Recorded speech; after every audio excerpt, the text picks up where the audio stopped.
Meus amigos, bom dia a todos aqui que estão presentes a essa aula. Deixa eu fazer a questão de cumprimentar todos, como sempre. Diara, Davi Cardoso, Fernando Belém, Giovanni Magalhães, sou eu, Júlia Souza, Lia Rangel, Lucas Lobato, Mailton Feitosa e Sara Mota. Bom dia aí a todos vocês, tá? E a você, meu caro aluno que está assistindo essa aula no Unifo Online, bom dia, boa tarde, boa noite e boa madrugada para você, a depender da hora que você estiver assistindo. Meus amigos, hoje a gente começa o estudo de uma temática extremamente importante relacionada aqui à nossa disciplina de Direito Empresarial 1, que é a temática de como a gente chama dos processos dissolutórios, tá? Processos dissolutórios esses que se dividem numa dupla face. Eu tenho de um lado a questão da dissolução parcial da sociedade, de outro lado a questão da dissolução total da sociedade.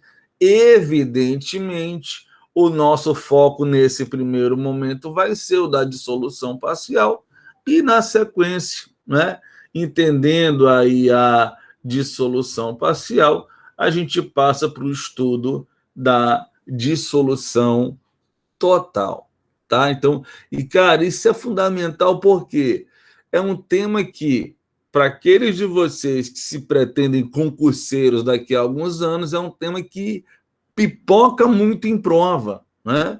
Para aqueles de vocês que pretendem aí se dedicar à advocacia, cara, é o dia a dia de um escritório de advocacia aí que atua no plano do direito empresarial. É 3, 4 problemas relacionados à dissolução total ou parcial que o cara vê por semana, tá? Então, extremamente importante a temática, vale a pena você ficar ligado aqui, tá?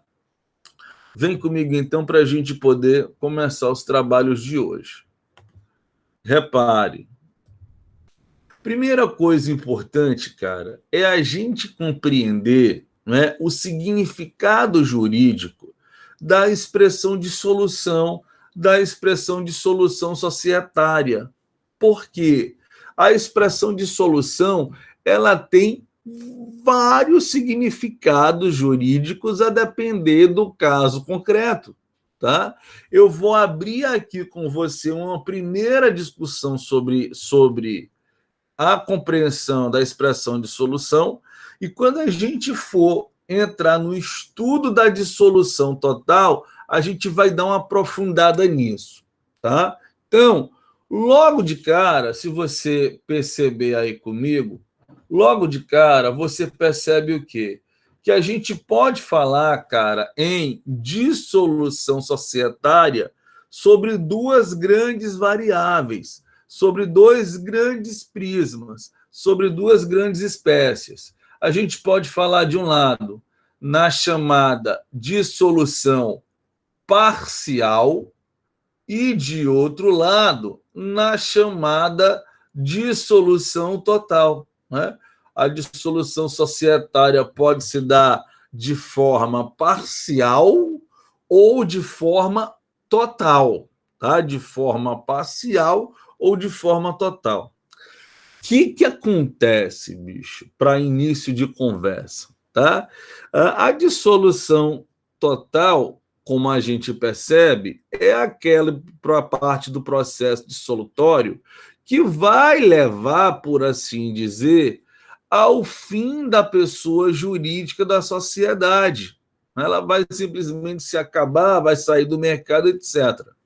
Já a dissolução parcial, não. Na dissolução parcial, apesar da dissolução, aquela pessoa jurídica ela permanece ainda com a sua atuação no mercado, porque a dissolução parcial estará lá muito preocupado com a questão aí da regulamentação da saída de um dos sócios. Então, a gente de cara tem essas duas questões para a gente raciocinar, tá? De um lado, tá? A dissolução total fechando as atividades da sociedade no mercado, de outra dissolução parcial, com a sociedade continuando e diminuindo de tamanho. Cara, o que acontece? A doutrina, ela sempre debateu, tá? A doutrina, ela sempre debateu, sempre debateu sobre essa questão relacionada à dissolução parcial ou total da sociedade, tá? Por quê? A doutrina falava que a expressão de solução parcial, era uma expressão contraditória, né? Uma expressão contraditória porque ou você dissolve alguma coisa ou você não dissolve, né? Não existe dissolução pela metade, tá? Já de outro lado, eu tenho aí a chamada dissolução total, tá?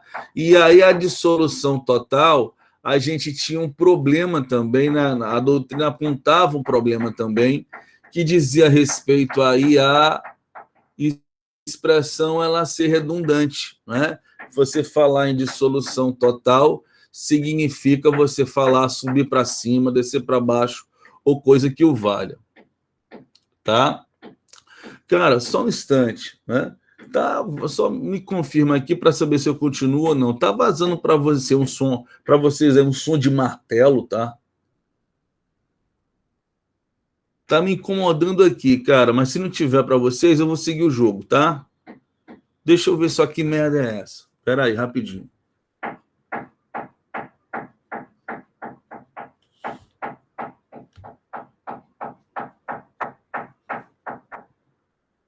Só um instante.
Fala, pessoal. Não, não travou não, cara. Eu fui tentar identificar aqui no prédio de onde é que tá tendo essa batida.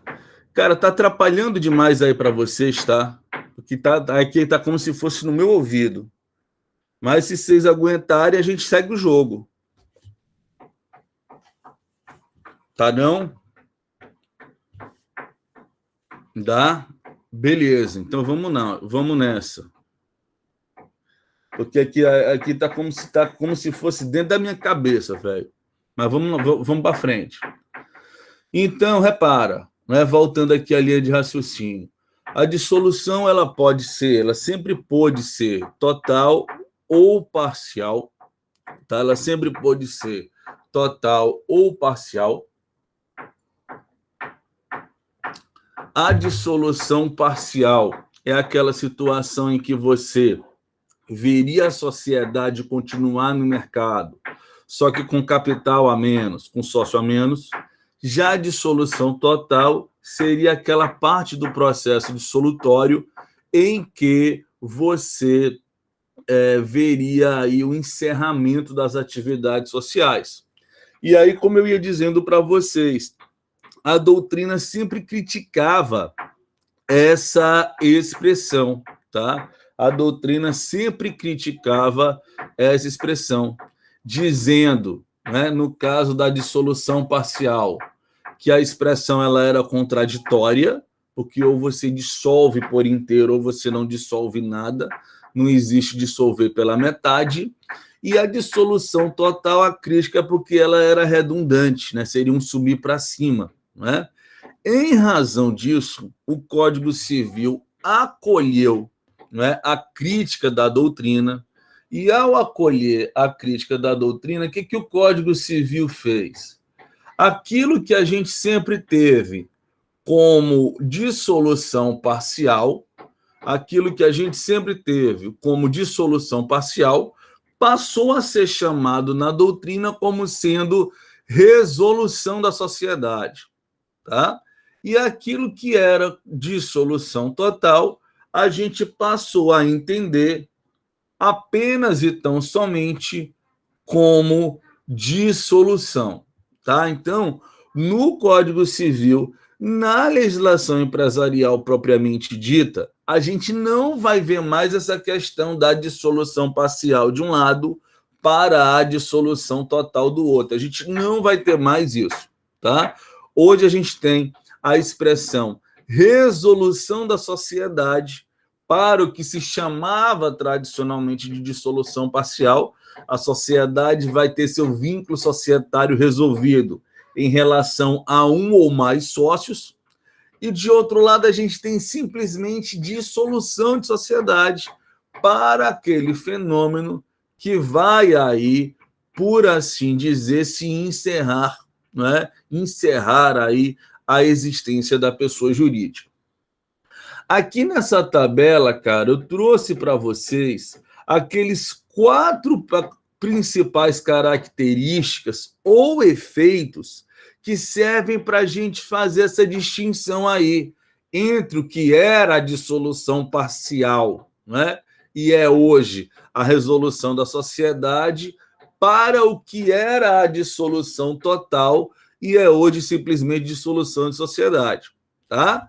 Mas veja, né, que aquilo que o direito empresarial evoluiu, o CPC ainda não.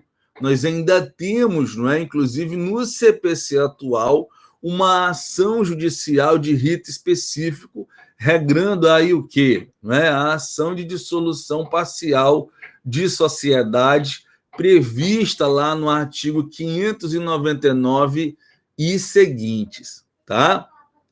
Bom, então vamos comentar aqui essas diferenças aí que há entre o fenômeno da dissolução parcial ou resolução e da dissolução total ou simplesmente dissolução. Olhando primeiro a dissolução parcial, que é aquilo que vai nos interessar, o que você precisa saber? Primeiro, tá? A resolução da sociedade, a dita dissolução parcial, vai regulamentar aí a saída de um ou mais sócios. É um instrumental jurídico que a gente vai ter justamente para isso, para desfazer o vínculo societário de um ou de mais sócios, só que a sociedade ainda vai ter a sua existência garantida. Além disso, cara, a ocorrência da resolução da sociedade, da sua dissolução parcial, vai implicar, para o caso das sociedades do Código Civil, a apuração dos haveres, tá? A apuração dos haveres, ou, para o caso da sociedade anônima, o reembolso do sócio ou acionista retirante.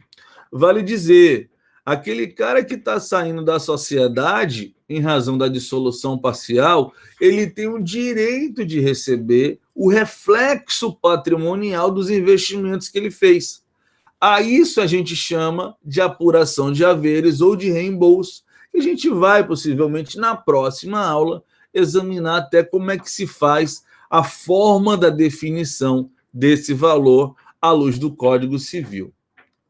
Outra questão importante, cara, a sociedade, como a gente já ia dizendo,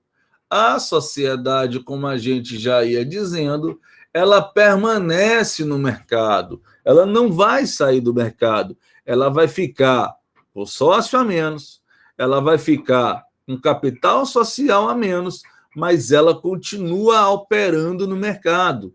Isso quando ela sofre uma dissolução parcial. E, cara, de um ponto de vista processual,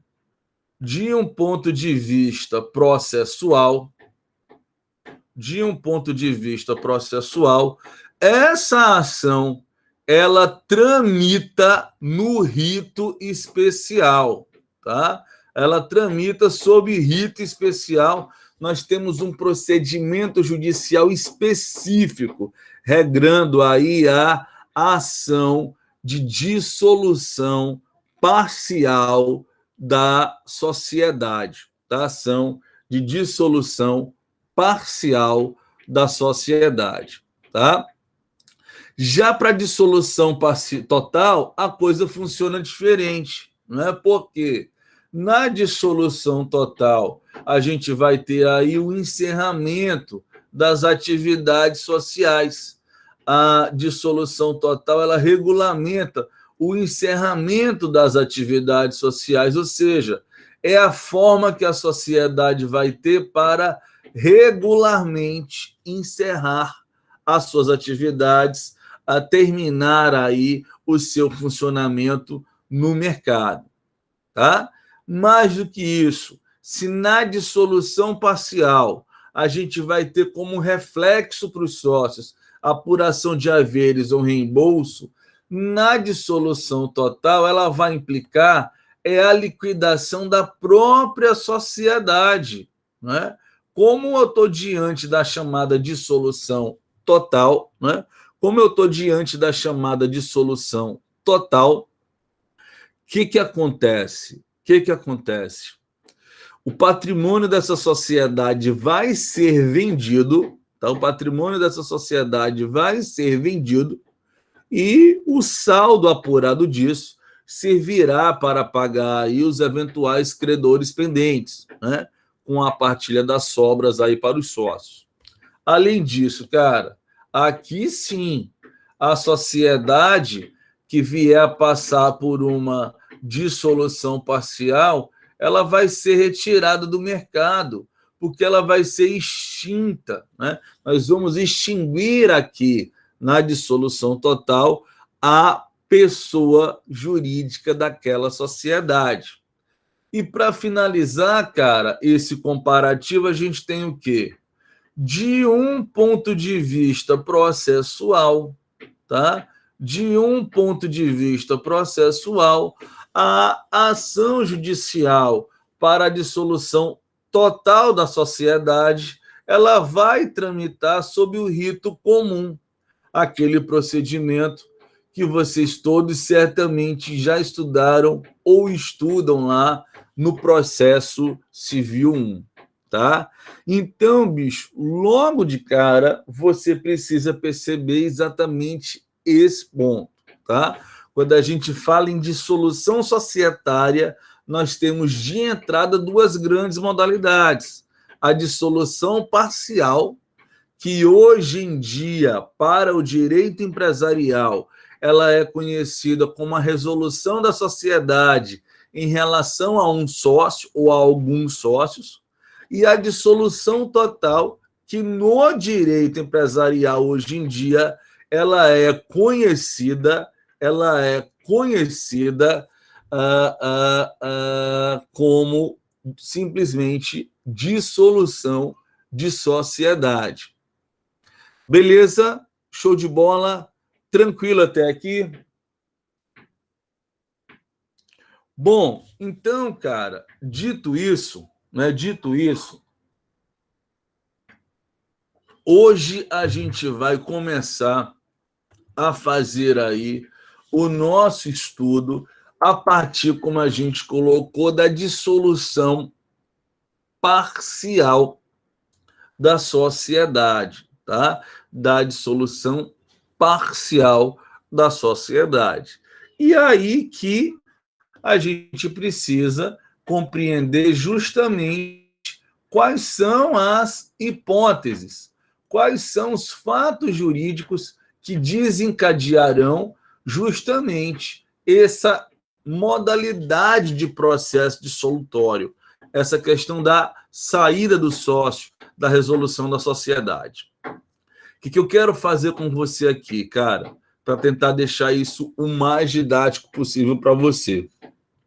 Se você olhar no nosso esquema, ó, está sempre mencionando basicamente Código Civil. O que eu quero te mostrar?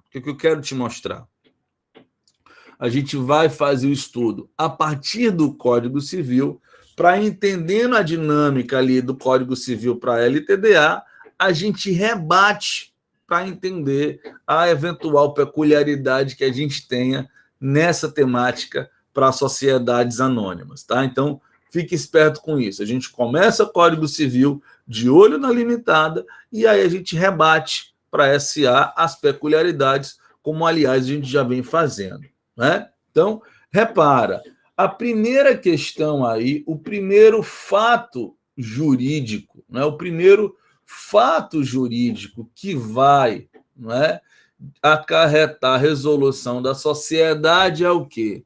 É o fenômeno da morte do sócio. Cara, repara que a morte do sócio está regrada lá no artigo 1028 do Código Civil. Se você abrir aí para comparar, para examinar, você vai perceber o quê? Que esse artigo ele faz parte do tipo legal da sociedade simples. Só que, como você sabe, a sociedade simples ela é regra supletiva em matéria de direito societário. Então, muitas normas da sociedade simples são usadas aí como norma geral de direito societário para todas as sociedades, suprindo as lacunas dos demais tipos, tá? Então, morte do sócio. Numa sociedade de nome coletivo, eu vou usar qual? 1028. Numa sociedade com uma dita simples, eu vou usar qual? 1028. Numa LTDA que aqui nos interessa, eu vou usar qual? 1028, tá? Então, o que diz aí pra gente? Você pegar para examinar, ele vai dizer basicamente o seguinte, que a morte do sócio, falecimento do sócio, implica a liquidação da cota, tá? Fiquemos aqui na regra geral para depois a gente examinar o salvo, tá? A morte do sócio, o falecimento do sócio implica a liquidação da cota.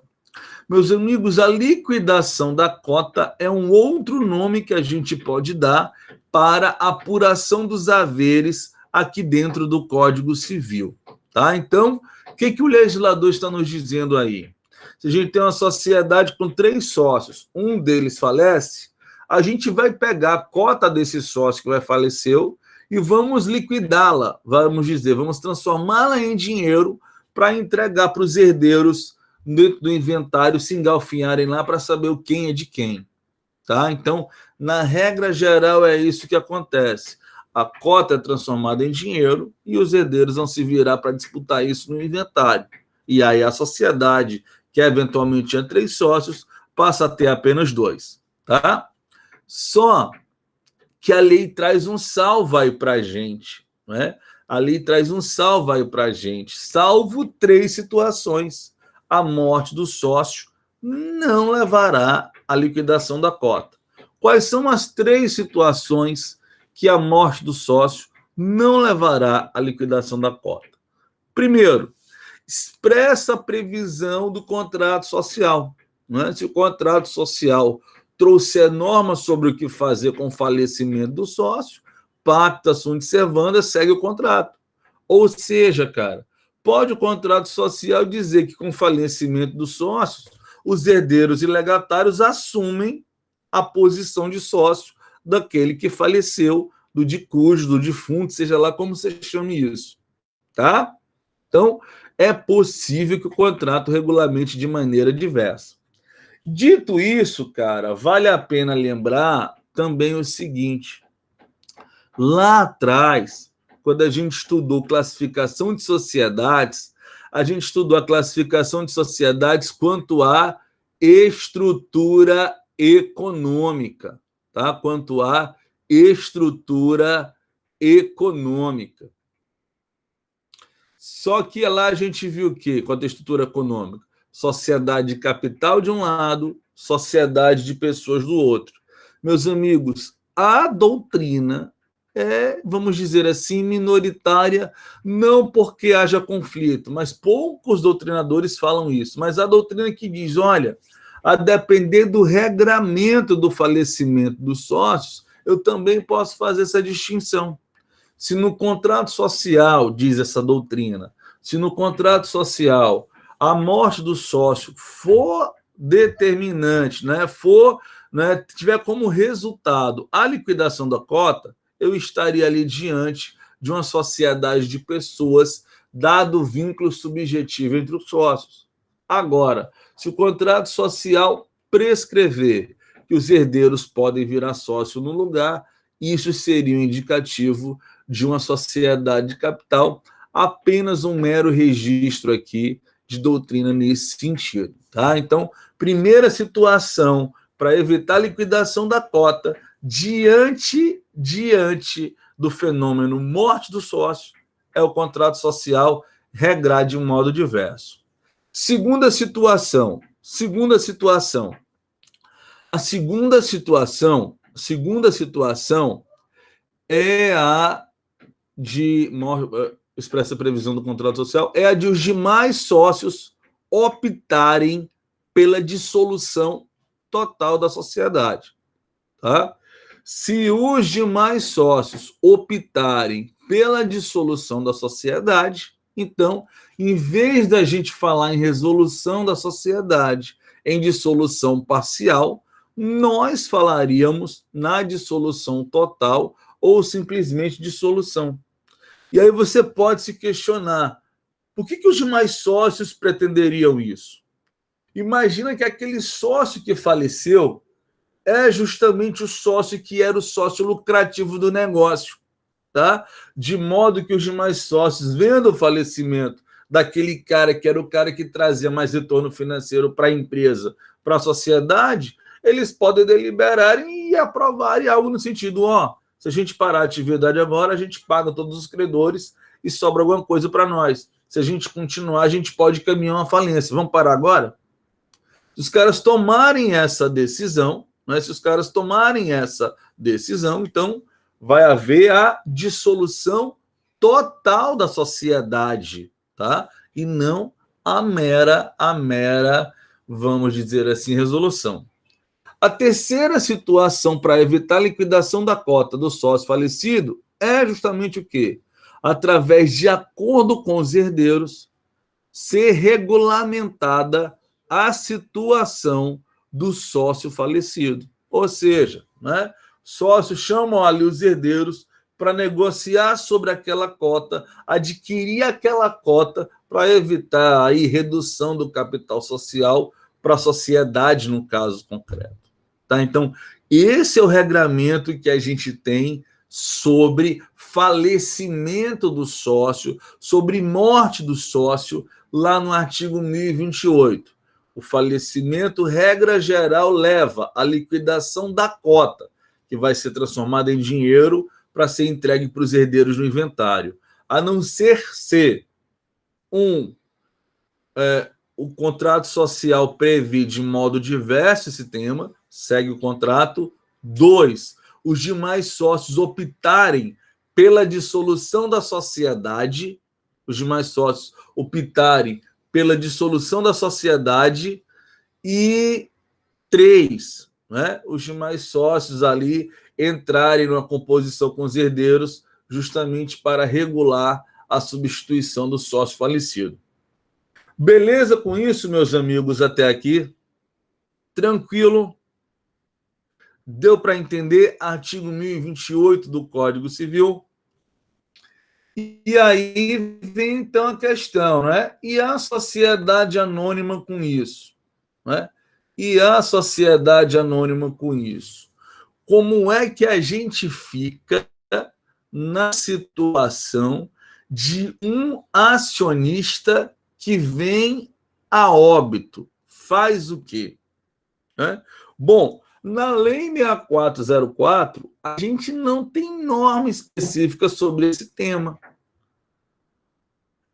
O professor pode repetir a terceira hipótese? Sim, Lia. Terceira hipótese é um acordo dos sócios vivos com os herdeiros para regulamentar a substituição do sócio falecido. Tá? Mas, voltando aqui, e na sociedade anônima? Imagina o caso, você está diante de uma sociedade anônima, um acionista morreu. E aí, faz o quê? Tá? Um acionista morreu. E aí, faz o quê? Como eu ia dizendo, a gente não tem norma específica, a gente não tem norma específica lá na Lei 6404. Não tendo norma específica, cara, o que acontece? No caso da sociedade anônima, a gente vai usar um princípio que os senhores vão estudar ainda em Direito Civil quando fizerem a disciplina de Direito Civil 6, Direito das Sucessões. Aliás, só de curiosidade, alguém aqui já fez essa disciplina ou está fazendo a disciplina de Civil 6, Direito das Sucessões? Acho que ela é até uma disciplina de 2 créditos, né? Mas, Fernando já fez, Lucas está fazendo ou já fez, Lucas? Cara, o que acontece? Logo nas primeiras aulas de Direito das Sucessões, você ouve falar num princípio chamado princípio de Saicine, tá? Vou digitar aqui para vocês no chat, para quem quiser eventualmente anotar, a coisa ficar didática aí para você, tá? Princípio de Saicine. Princípio de Saicine, tá? O Diara já fez. Lembram desse princípio? Quem já fez aí essa disciplina? Lembram? Princípio de Saicine. O que esse princípio diz, cara? O que esse princípio diz? Ele vai dizer exatamente o seguinte: a partir do momento, né? A partir do momento em que, né? A partir do momento em que digamos assim, ocorrer o falecimento de alguém, nesse mesmo instante do falecimento de alguém, o patrimônio dessa pessoa é repassado juridicamente para os herdeiros. Né? Na essência, é isso que a gente aprende com o princípio de Saicine. Isso não é automático, né? Tem todo um processo de inventário e partilha de bens que você precisa passar, mas juridicamente esse é o raciocínio, né, do chamado princípio de Saicine, e é isso que a gente aplica aqui. Então, se eu sou acionista de determinada sociedade anônima e eu venho a falecer, resultado, tá? Os meus herdeiros se tornam sócios, se tornam os proprietários das ações que eu eventualmente adquiri. Beleza? Então, não tem essa história de liquidação de ação, do estatuto regrar diferente, nada disso, né? Os herdeiros viram sócios quando o sócio falece numa SA. Já para a limitada e para as sociedades outras do Código Civil, a gente segue o artigo 1028, como a gente acabou de ver. Beleza? Show de bola. Tranquilo até aqui?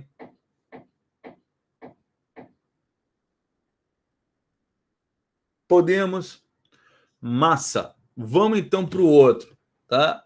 A outra situação que vai impactar, né? A outra situação que vai impactar aí, tá? Impactar aí, vamos dizer assim, em resolução da sociedade, vai dizer respeito ao direito de recesso ou direito de retirada, tá? Ao direito de recesso ou direito de retirada. A gente já estudou isso aqui, não é? Direito de recesso, direito de retirada. A gente já viu, inclusive, de maneira conceitual, qual é a diferença do recesso para a retirada, né? O recesso é aquela situação em que o sócio tem o direito de pedir para sair sem precisar ter uma justificativa com amparo legal. Já o direito de retirada, não. O direito de retirada é o direito que o sócio tem de pedir para sair, desde que ele aponte um fato que tenha fundamento legal. Mas, apesar dessa diferença conceitual, na prática, a gente pode entender como sinônimos, tá? Seja o direito de recesso, seja o direito de retirada, como sendo esse direito do sócio deixar de ser sócio, tá? Não o direito do sócio pegar a sua cota e vender para a terceira pessoa e por isso ele deixar de ser sócio. Não. O direito, isso sim, de ele pegar a cota, devolver para a sociedade e a sociedade lhe entregar de volta o reflexo econômico, financeiro e patrimonial dos investimentos que ele fez, tá? Então, nós temos, meus amigos, uma regra geral, tá? Nós temos aí uma regra geral quanto ao exercício do direito de recesso ou de retirada, como que isso vai funcionar, tá? Essa regra geral está lá no artigo 1029 do Código Civil. Vamos entender como é que funciona isso. Se você pegar aí o 1029 para você me acompanhar, você vai perceber, cara, que a forma de você pedir para sair, o modo de você exercer o seu direito de pedir para sair vai mudar, a depender se você estiver diante de uma sociedade que tenha prazo determinado ou de uma sociedade que tenha prazo indeterminado, tá? Então, a depender do caso concreto, muda a forma de você exercer o direito de recesso ou o direito de retirada. Tem que olhar no contrato social. A sociedade ela tem prazo determinado ou ela tem prazo indeterminado? Meus amigos, lembrem-se, quem define o prazo são os sócios. São os sócios que, na negociação do contrato social, estabelecerão se a sociedade vai estar em vigor até data X, prazo determinado, ou se a sociedade permanecerá em vigor por prazo indeterminado. Repare, falando do prazo determinado, tá? Falando do prazo determinado. Imperativos aí relacionados ao princípio da preservação da empresa e para aqueles de nós que acreditam, né, no princípio da função social do contrato, estabelecem o quê? Como foram sócios que fixaram o prazo, e a eles são, a priori, obrigados a permanecerem na condição de sócio, até o último segundo do dia do prazo do contrato, tá? Então, como é que o cara exerce aqui? E você pegar o artigo 1029, você vai perceber que numa sociedade com prazo determinado, é preciso que o sócio que queira pedir para sair entre com uma ação judicial e nesta ação judicial ele alegue uma justa causa. Justa causa aqui que não tem nada a ver com a justa causa lá do direito do trabalho. Justa causa aqui relacionada à chamada quebra da affectio societatis, algo que a gente vai estudar um pouco mais à frente, né? A gente até já estudou o conceito do que é affectio societatis, né? A união, o vínculo, o liame jurídico que une aí duas ou mais pessoas na condição de sócios, tá? Então, é exatamente isso que a gente vai ter aqui. Se eu estou diante de uma sociedade com prazo determinado e eu quero me despedir dessa sociedade, eu quero sair dessa sociedade antes do prazo acabar, eu precisarei necessariamente entrar com uma ação judicial. Qual? A ação de dissolução parcial de sociedade prevista lá no CPC. Com a ação judicial, para que nesta ação judicial eu comprove, veja bem, a ocorrência de uma justa causa. Aconteceu uma determinada situação fática ou jurídica da qual eu não me sinto mais incentivado em continuar naquele empreendimento. Você precisa alegar e provar isso. Andiara é a ação de dissolução parcial da sociedade, prevista no CPC a partir do artigo 599. Tá? Então, primeiro ponto isso. Numa sociedade que tenha prazo determinado, tá? Numa sociedade que tenha prazo determinado, tá? Eu preciso entrar com a ação judicial e nessa ação alegar e provar uma justa causa para que eu possa exercer o direito de recesso saindo aí da sociedade antes do prazo acabar, tá? Já numa sociedade 99, Andiara, 599, tá? Já numa sociedade que o prazo é indeterminado, cara, numa sociedade que o prazo é indeterminado, a forma de você exercer esse direito é mais fácil. Aliás, lembra que a gente começou o estudo teórico disso? Quando eu falava para vocês, olha, quando o sócio tem um vínculo instável, esse vínculo ele pode ser quebrado de qualquer forma. E isso normalmente acontece quando a sociedade ela tem prazo indeterminado. O prazo indeterminado atrai o vínculo instável. Lembra desse conceito? A gente está vendo agora na prática, aqui na lei, né? Se a sociedade ela tem prazo indeterminado, cara, eu não preciso mais entrar com uma ação judicial. Sabe por quê? Primeiro, pela previsão da affectio societatis prevista no artigo 5º, inciso 20 da Constituição Federal. Ninguém pode ser obrigado a se associar ou a permanecer associado, tá? E disso, o artigo 1029 traz para nós o quê? Se a nossa sociedade ela tem prazo indeterminado e você quer sair dela, basta que você faça o quê? Uma notificação, tá? Que a lei não diz como, então pode ser feita por qualquer meio, seja notificação judicial, seja através de cartório, seja cartinha com aviso de recebimento, pouco importa, mas uma notificação para todos os demais sócios.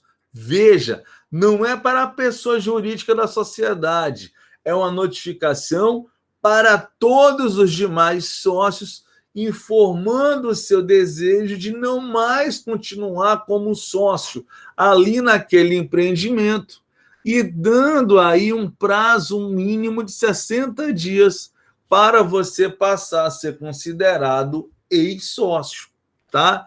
Então, é essa a ideia aqui, tá?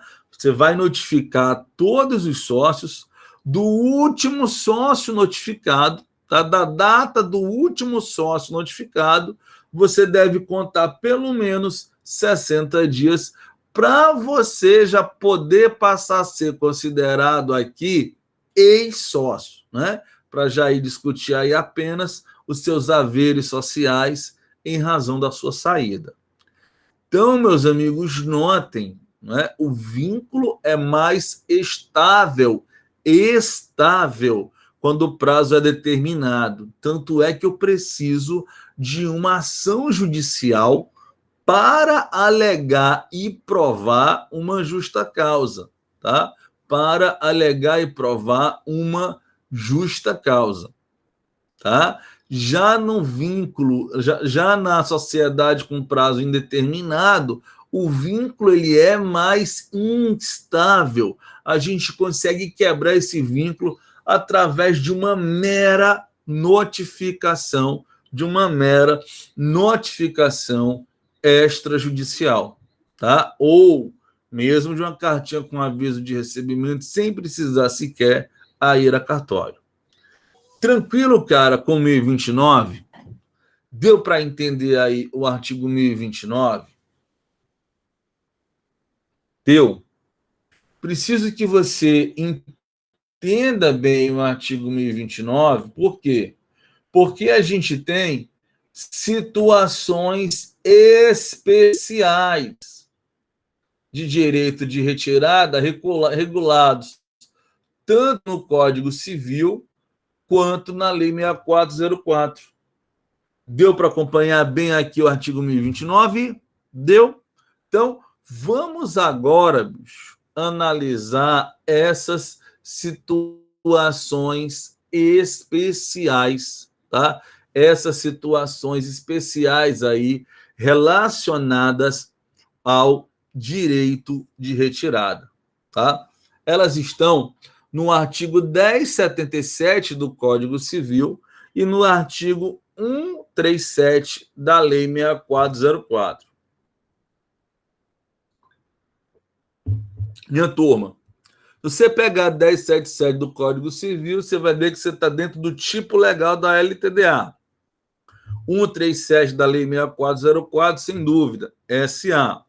Apesar de ser artigos distintos e sociedades distintas, a hermenêutica desses dois dispositivos, vale dizer, a sua forma de aplicação é a mesma, tá?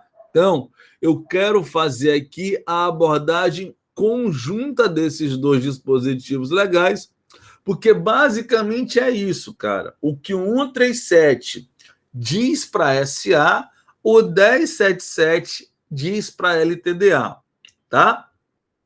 Bom, para a gente poder usar esses dois artigos, o 1077 do Código Civil e o 137 da Lei 6404, para a gente poder usar esses artigos, tá?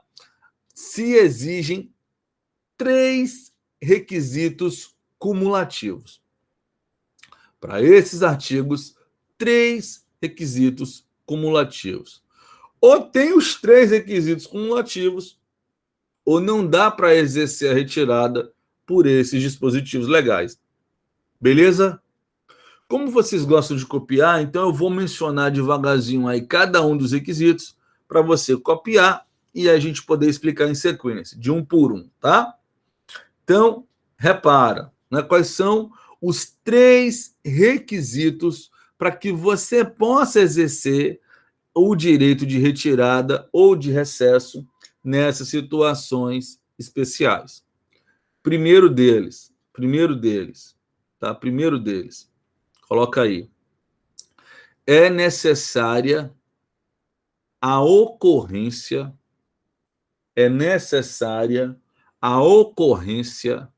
de uma assembleia ou reunião de sócios, necessária a ocorrência de uma assembleia ou reunião de sócios, tendo por pauta da assembleia, o que vai ser discutido, né? Tendo por pauta um dos temas previstos na lei. Tendo por pauta um dos temas previstos na lei. Ponto. Tá? Então, esse é o primeiro requisito, cara. É preciso que tenha havido conclave societário, preciso que tenha havido uma assembleia de sócios, ou no caso da sociedade limitada, uma reunião, e essa assembleia e essa reunião tenha discutido um dos temas previstos aí na lei, seja no 1077, seja no 137. Beleza? Esse primeiro requisito. Ok? Show de bola? Bora pro segundo? Vambora. Requisito 2. Requisito 2. É necessário que o sócio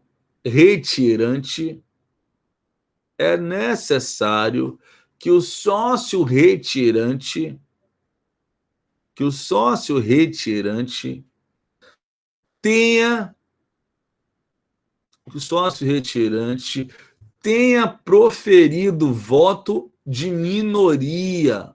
Ponto final. É necessário que o sócio retirante tenha proferido voto de minoria. Ponto final. Ou seja, cara, a sociedade aprovou um dos temas aí previsto na lei de uma forma e você não concordou, você votou com a maioria. Você votou com a minoria. Se você votar com a maioria, esquece esse direito, tá? Então vai vendo aí, tá? Primeiro, uma assembleia que tem por pauta aí um dos temas previstos na lei, né, tem um fundamento legal nesses artigos. Você, sócio que vai exercer a retirada, precisa ter sido voto vencido, precisa ter proferido o voto de minoria. E três, tá? Esse direito é necessário que o direito de retirada seja exercido no prazo decadencial de 30 dias. Tá? É necessário que o direito de retirada seja exercido no prazo decadencial de 30 dias. Tá? No prazo decadencial de 30 dias. Ponto final. Contado aí da data da Assembleia. Tá? Então, cara, esses três requisitos, eles valem tanto para o artigo 1077 quanto para o artigo 137 da Lei 6404, tá? Ou seja, precisa ocorrer uma assembleia, a sociedade aprova o tema de uma forma, você, sócio minoritário que vai pedir para sair, queria que fosse aprovado de outra forma. Você pode, se eu votei com a maioria, não vou poder pedir para sair, mas você, se votou com a minoria, pode. E tem que exercer quando? A assembleia realizada hoje, você tem até 30 dias para exercer o seu direito de retirada. Não exerceu,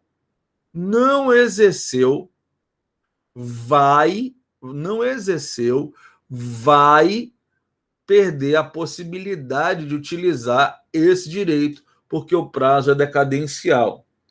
Esses requisitos são cumulativos, sim, Lia. E eles valem, Sara, para o 1077 do Código Civil e para o 137 da Lei 6404. Tá?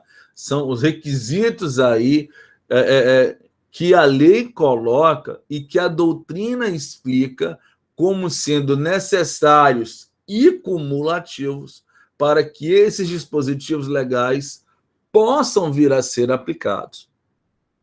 Beleza? Show de bola, estou na área, só falar.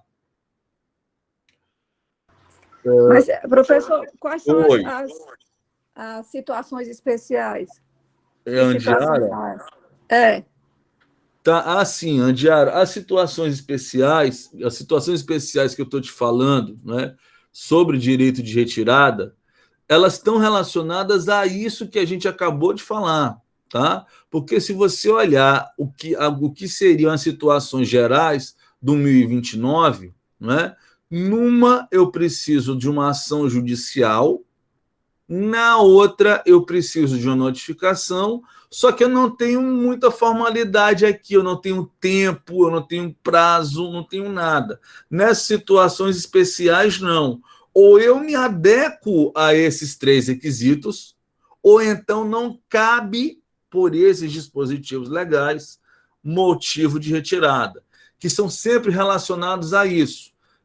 Acontece uma assembleia de sócios que vai deliberar algum dos temas previstos aí nesses artigos. Você vai ter temas, normalmente são temas que vão afetar, né, o contrato social, o estatuto social, temas que vão repercutir aí em aditivos ou temas que vão prejudicar uma determinada categoria de sócios. Tá? Então, nesses temas, para você poder exercer retirada nesses temas, precisa o quê? A Assembleia votando esses temas, precisa que você, Andiara, dê voto de minoria, sem concordar com o que a maioria está aprovando, e você precisa exercer esses direitos no prazo de até 30 dias contados da data da realização da Assembleia. É isso. Essas situações especiais, então, seriam essas que tem no artigo 1077, por Isso, exemplo, isso. modificação do contrato, fusão da sociedade, incorporação de outra, não é isso? Então, esses casos aí, tá ok, tá ótimo. Coloquei situações especiais aí só para a gente fazer o contraponto com o 1029, que é a regra geral desse direito, entendeu? Tá? Eu tenho também retirada no 1077 e no 137, só que de caráter especial, porque eu tenho umas formalidades a mais para poder exercer nesses casos. Tranquilo? Show de bola? Beleza? Cara, para a gente fechar, alguém tem mais alguma colocação? Perdão. Não? Podemos seguir? Bom, para a gente fechar, então, esse tópico 2 aí, do direito de recesso ou direito de retirada, falta eu apontar para você para quem vale cada um dos dispositivos legais, tá? Já que a gente entendeu como é que funciona o 1029, como é que funciona o 1077 e como é que funciona o 137, como é, para quem a gente vai usar, para qual tipo societário a gente vai usar cada um desses fundamentos legais. Para qual? Me fala aí, tá? Repara, tá? Isso é para você anotar também, tá? Devagarzinho, que vale a pena você ter isso para você. Veja, regra geral para todas as sociedades, à exceção da LTDA e da SA, tá? Regra geral para todas as sociedades, à exceção da LTDA e da SA, o direito de recesso ou de retirada será exercido. Direito de recesso ou de retirada será exercido através do artigo 1029 do Código Civil somente. Ponto final. Tá? Então, repetindo, regra geral para todas as sociedades, à exceção da LTDA e da SA, o direito de recesso ou de retirada poderá ser exercido através do artigo 1029 do Código Civil somente. Beleza?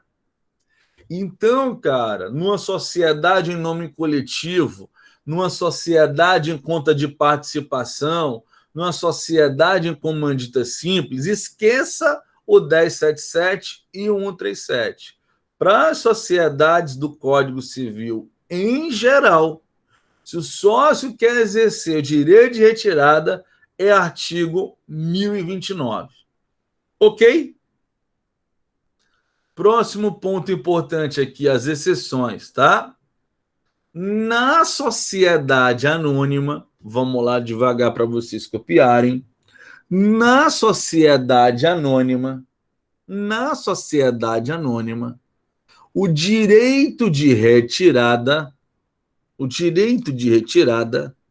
deverá ser exercido,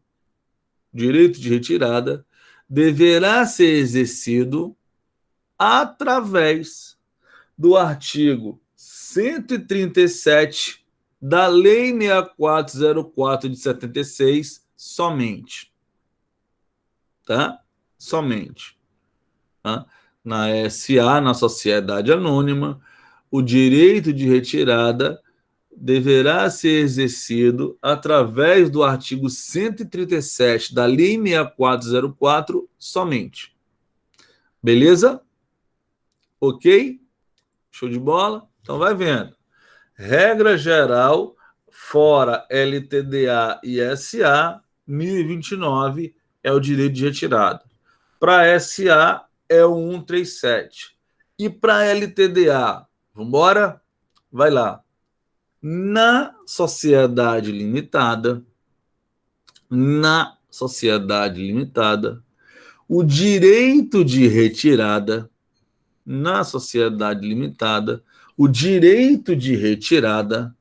poderá ser exercido tanto através do artigo 1029 quanto através do artigo 1077 do Código Civil. Tá? Na sociedade limitada, o direito de retirada poderá ser exercido tanto através do artigo 1029 quanto através do artigo 1077 do Código Civil. Tranquilo aqui, minha turma, com essa ideia? Deu para a gente acompanhar bem essa ideia, essa questão? Deu? Show de bola? Me fala aí. Massa. Então, cara, tá aí. Valeu, Davi. Valeu, Júlia. Então, tá aí as duas primeiras hipóteses, tá? As duas primeiras hipóteses de resolução da sociedade em relação a um sócio. Cara, eu vou fazer o seguinte. Giovanni, só um segundo. Quando você faz essas duas observações, tanto vale para o direito de retirada como de recesso, a mesma coisa, né?